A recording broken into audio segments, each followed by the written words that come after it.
사회자께서 제가 어제 실수한 걸 가지고 지금 미리 알려주는 것 같아요. 다시는 실수하지 말라고. 감사합니다.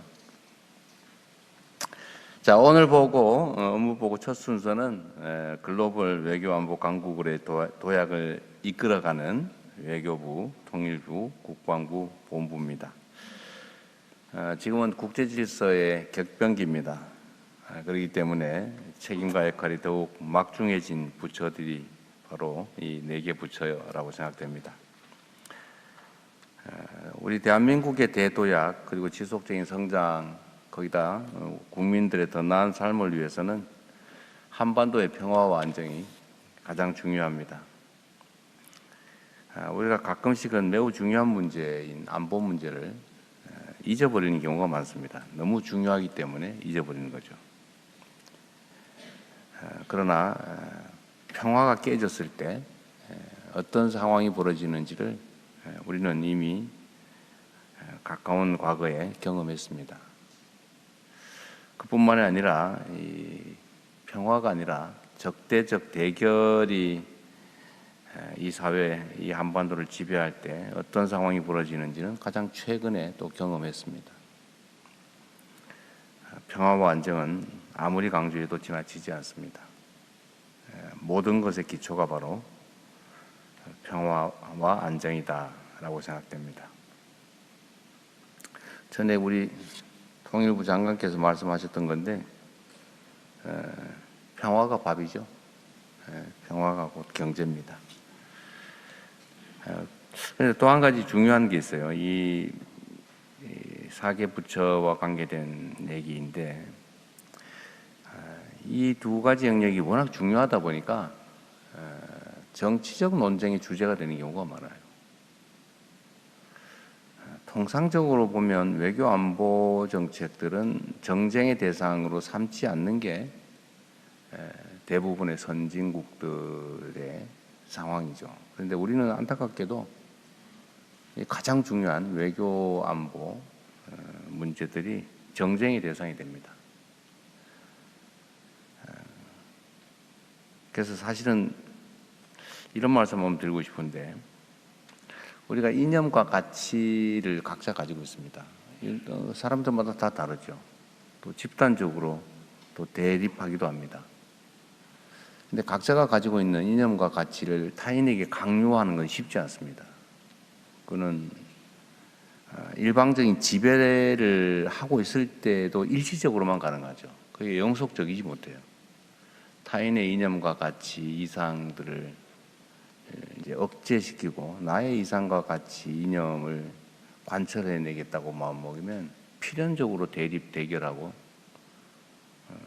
반드시 또 충돌을 야기하게 됩니다.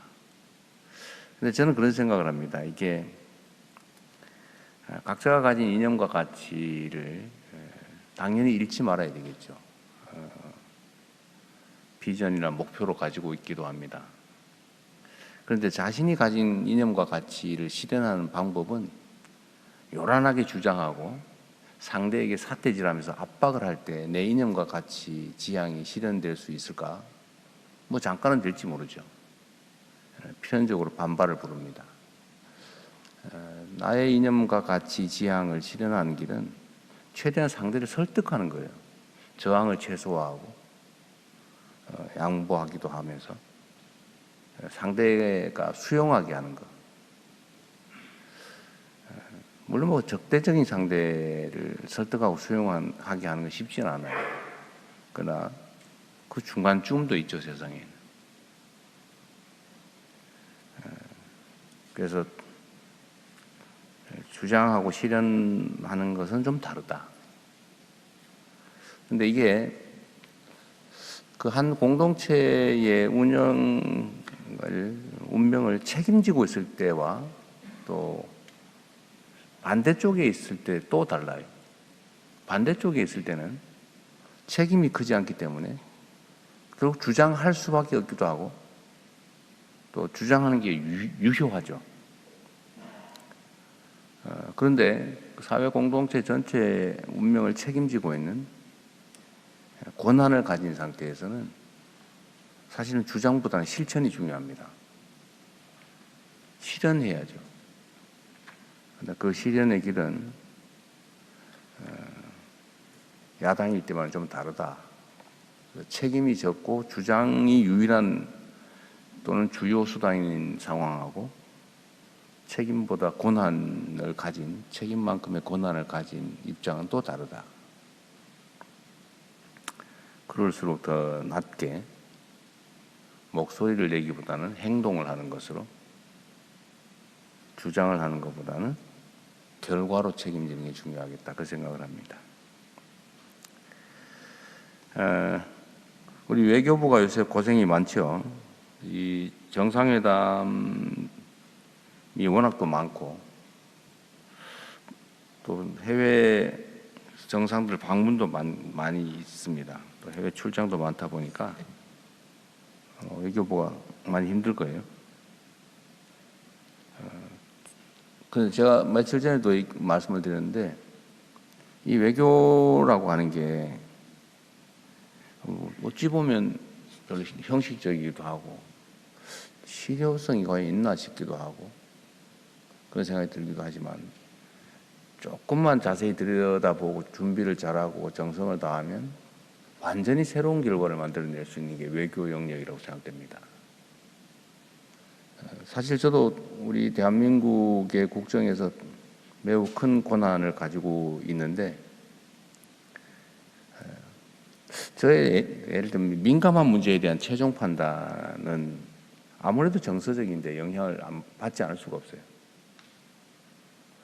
어느 국가와의 관계도 사실 그 정서적 공감이 크냐 적냐에 따라서 영향이 크죠. 그리고 우리는 개방형 통상국가라고 보통 스스로 자칭합니다. 개방형 통상국가가 우리의 길이죠. 대외적 교류 협력 없이 살아갈 수 없는 나라에 가깝습니다. 그런데 이게 외교 분야에서의 접촉이나 이런 것들이 임기 후반부에 가면 효율성이 많이 떨어지죠. 이번에 남미에 갔더니 그런 반응이 있다고 해요. 대한민국이 임기 초에 오네. 우리가 매우 중요하게 평가되나 봐 라는 생각을 한다고 해요. 사실 우리도 그러지 않습니까? 주요 국가하고 얼마나 빨리 통화하냐, 얼마나 빨리 만나느냐 이런 걸 가지고 무슨 경주하듯 하잖아요. 그래서 임기 초에 해야 그 일을 기반으로 그 국가의 기업이나 또 그 국가와의 관계를 좀 강화할 기회가 커지는 것 같습니다. 그래서 임기 초에 많이 다니니까 우리 외교부에서 좀 이해를 좀 하십시오. 힘들죠, 솔직히. 웃기만 해요. 답을 안 하는 거니까. 네. 답이 없는 게 답이죠. 네. 그래도 이게 한번 특정 국가와 정상회담을 진지하게 정성을 다해서 하고 나면 많이 바뀌고 좋아집니다. 우리 총리께서도 그런 느낌이 든다고 이제 말씀하셨는데. 네, 제가 업체로부터도 많이 듣는 건데, 중국 다녀오시면 중국 쪽의 통상 좋아지고, 또 브라질 다녀오시니까 KBT 쪽에서 굉장히 반응이 좋습니다. 그래서 제가 정부에 와서 느낀 건 정부 대통령 움직이시고 하는 것이 먼저 길을 닦아주신다라는 걸 정말 잘 알게 됐습니다. 그래서 외교부는 좀 힘들더라도 임기 초니까 좀 견뎌주고 임기 후반기에 되면 좀 널널해질 거예요.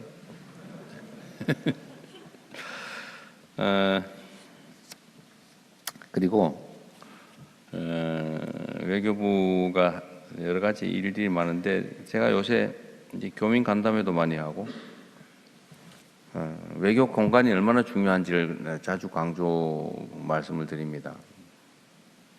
과거도 열심히 했겠지만 지금은 우리가 이제 대외 진출의 핵심은 저는 일단 첫째로는 문화라고 생각돼요. 대한민국에 대한 평가가 완전히 바뀌고 있는데, 그 정말 한 달 전, 두 달 전이 다릅니다. 평가나 기대가 정말 높아지고 있는 걸 느끼는데, 제일 크게 영향을 미치는 건 역시 문화인 것 같아요. 제가 보기에는 대한민국의 특강점이라면 문화적 평가가 매우 높아졌다는 점 하나, 또는 첨단 기술 산업에서 또 인정받는 것, 또 예를 들면 뭐 그 중에 하나가 또 방위 산업 같은 거겠죠. 우리가 이제 남북이 휴전 중인 수십 년, 70년 이상 휴전 중인 이 상황이 오히려 이제 기회 요인이 되고 있는 측면이죠. 방위 산업. 또 하나 이런 게 있는데, 민주주의라는 측면에서도 너무 역동적이고 모범적이어서 또 주목받는 게 있습니다. 여러 가지 측면에서 우리가 주목을 받는데, 그 중심에 사실 제외 공간들이 있는 것 같아요. 제외 공간의 중심은 역시 외교부겠죠. 대사관, 영사관, 총영사관 이런데, 여기가 지금까지도 많은 역할을 해왔지만 하여튼 문화 진출, 기업 진출에 교두보가 되어야 된다. 그리고 그 역할에서 교민들 역할이 또 매우 중요해요. 우리 교민들의 역할이. 근데 교민들은 지금까지 어찌 보면은 버려졌다 이런 생각을 하는 경향이 좀 있었던 것 같습니다. 우리는 관리 대상이다 이런 생각을 하고 있어서 막 불만이, 모국에 대한 걱정은 태산 같은데 접촉선은 없고, 그 유일한 접촉선이라고 할 영사관, 총영사관, 대사관 이런 데가 그렇게 친절한 나의 안방같이 느껴지지는 않았던 거죠. 근데 요즘 많이 바뀌고 있죠. 그래서 교민들을 존중하고, 또 교민들이 숫자가 엄청나지 않습니까?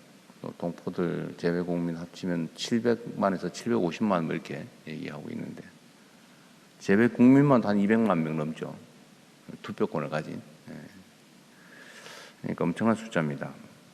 그래서 이 역량을 잘 활용하면 좋겠다는 생각이 들어요. 그래서 제외 공간의 역할을 좀 강화하고 또 책임감도 좀 더 가지면 좋겠다는 생각이 듭니다. 그리고 통일부는 요새 힘들죠.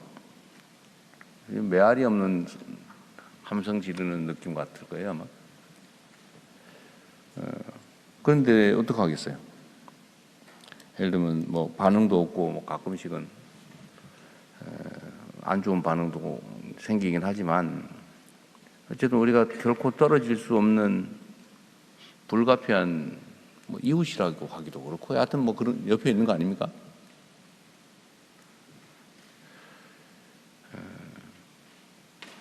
전쟁도 치렀고, 또 혈육의 관계이기도 하고, 또 관계가 좋았다 나빴다 하는데 요즘 매우 나쁜 상태죠. 그리고 이제 이게 사람과의 관계도 그렇지만 뭐 어쨌든 정부 간의 관계도 쌓인 게 있는 거죠. 업보. 너무 적대하고 무시하고 대결적으로 좀 많은 오랜 시간을 살아왔기 때문에 쉽게 좋아지기 어렵죠. 또 각 정부의 전략이라고 하는 것도 있는 거고요. 근데 그렇다고 해서 우리가 제일 편한 길, 뭐 니는 네가 할 길을 가고 나는 내가 할 길을 가고, 또 정무적으로 보면 사실은 대결하는 게 도움이 되는 경우가 많아요. 내부 단속을 위해서 일부러 대결적인 입장을 취하기도 하지 않습니까? 근데 그건 결국 국민들한테는 나쁘죠. 국가 공동체에게는 해악이죠. 그래서 힘들긴 하지만 우리가 평화와 공존의 정책을 계속해 나가야 되겠다. 근데 이게 역시 아까 말씀드렸던 것처럼 정략적으로, 정치적으로 악용되는 측면들이 있습니다. 그래서 많이 조심하셔야 될 것 같아요. 본의 아니게 용어 하나, 표현 하나 가지고 정쟁의 대상이 되고 하니까 더욱 신중해야 되겠다는 생각이 듭니다. 노력은 하되, 최선은 다하되. 그래서 참 어려울 것 같아요, 우리 장관님. 우리 통일부의 공직자 여러분도 힘드실 겁니다. 그래도 중요한 일을 하고 있는 거예요. 매우 중요한 일을. 우리 부처 중에서 제일 숫자가 적죠? 600명. 가족부가 몇 명쯤 될까요? 비슷할까요? 어쨌든 적은 부처에 속하니까. 그러나 덩치에 비해서 매우 중요한 일을 하고 있다는 건 분명합니다. 가시적인 성과도 언젠간 나오겠죠. 인내를 가지고 꾸준히 평화와 공존의 정책을 계속해 주시기 바랍니다. 국방부도 비슷하죠. 요새 많이 힘들죠. 여기저기서 자꾸 사고 나죠. 이게 원래 가지 많은 나무에 바람 잘 날 없다고. 숫자가 많죠, 국방부가.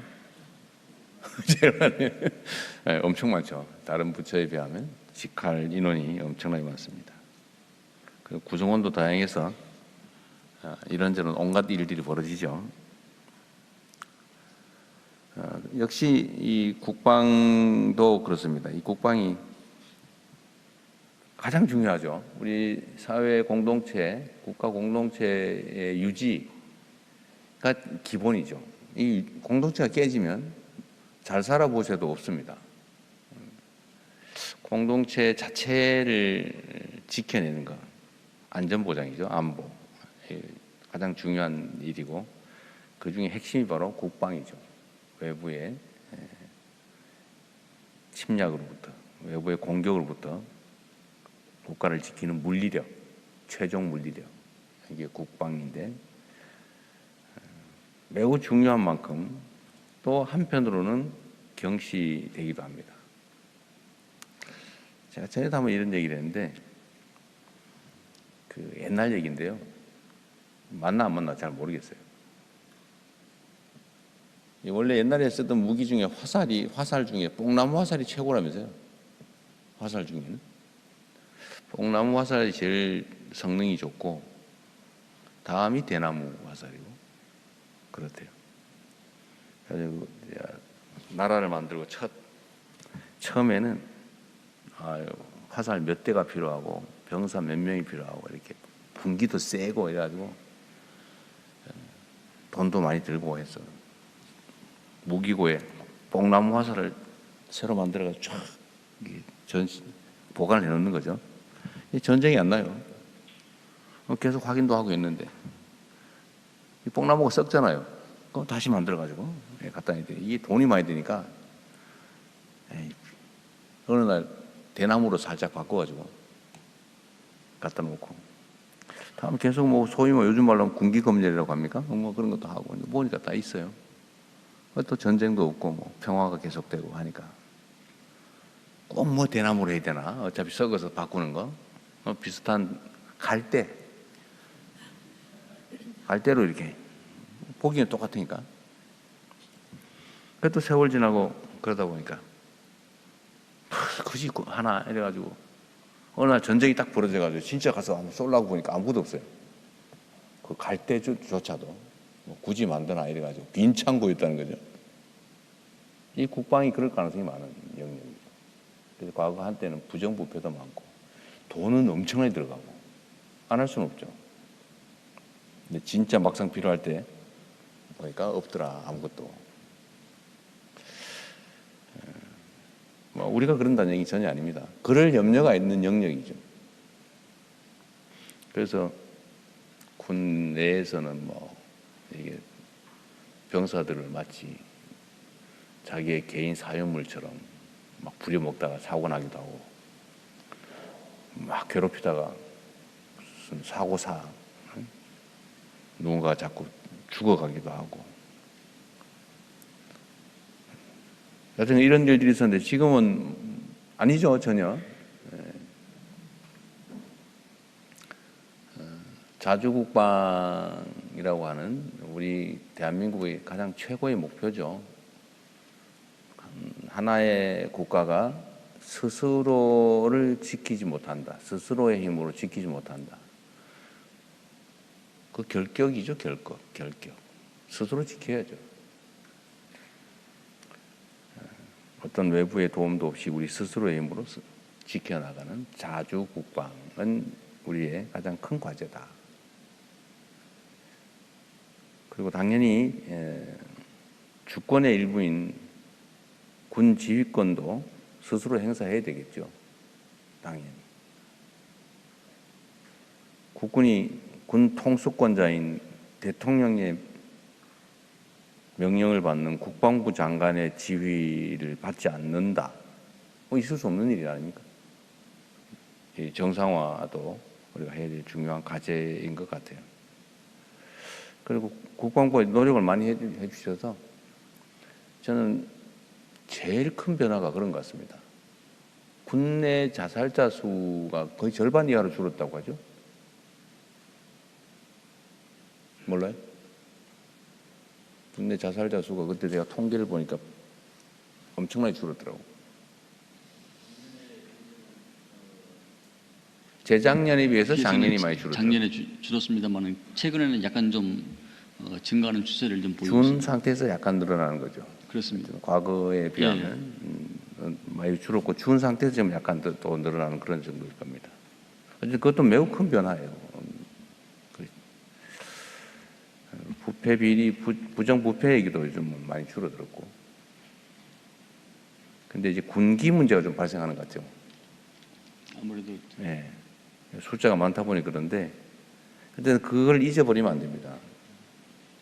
최근에 무슨 삽탄 안 하고 경계 근무하다가 논란이 되고 있던데, 그게 딱 뽕나무에서 대나무로, 대나무에서 갈대로, 이제 그 경향의 일부죠.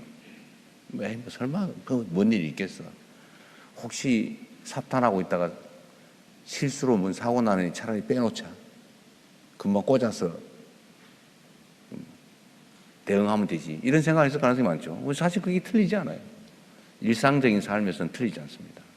근데 국방은 아니죠. 그렇습니다. 그런 식으로 생각하면 연간 국방비가 요새 한 70조 가까이 되죠. 66조예요.